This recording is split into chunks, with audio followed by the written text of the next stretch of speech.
ఎల్లారెడ్డిపేట మండలం బొప్పాపూర్ గ్రామంలో శరవేగంగా వెళ్తున్న వెంకటాపూర్ గ్రామానికి చెందిన ఇసుక ట్రాక్టర్లను గ్రామస్తులు అడ్డుకున్నారు. గ్రామంలో ఇసుక ట్రాక్టర్లు వేగం తగ్గించి నడపాలని, లేదంటే ఇసుక ట్రాక్టర్లు బొప్పాపూర్ గొల్లపల్లి గ్రామాల మీదుగా వెళ్లకుండా అడ్డుకుంటామని గ్రామస్తులు తెలిపారు. రెవెన్యూ అధికారులకు గ్రామస్తులు సూచిస్తూ ప్రతి ట్రాక్టర్ కు ఇసుక పర్మిషన్లు తక్కువ ఇవ్వాలంటూ అధికంగా ఇవ్వడంతో ట్రాక్టర్లు ఓనర్లు, డ్రైవర్లు ట్రాక్టర్లను శరవేగంగా నడుపుతున్నారని, ప్రజల ప్రాణాలు పోతే రెవెన్యూ అధికారులు కూడా బాధ్యత వహించాలని గ్రామస్తులు తెలిపారు. విషయం తెలుసుకున్న పోలీసులు ట్రాక్టర్ డ్రైవర్లకు, ఓనర్లకు కౌన్సిలింగ్ నిర్వహించారు. గ్రామస్తుల ప్రాణాలు దృష్టిలో ఉంచుకొని ట్రాక్టర్ డ్రైవర్లు గ్రామంలో వేగాన్ని తగ్గించి నడపాలని హెచ్చరించారు. లేని ఎడల ఓనర్లపై కఠిన చర్యలు తీసుకుంటామని హెచ్చరించారు.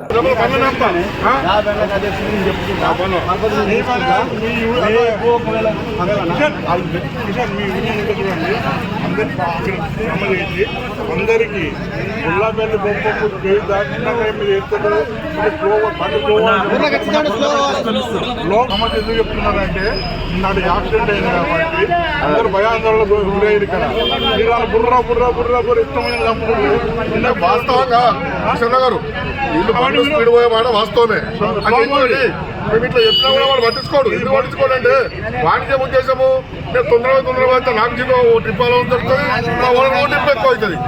మీ ఆరోగ్యం మీకున్నది, మా బాధ మాకున్నది.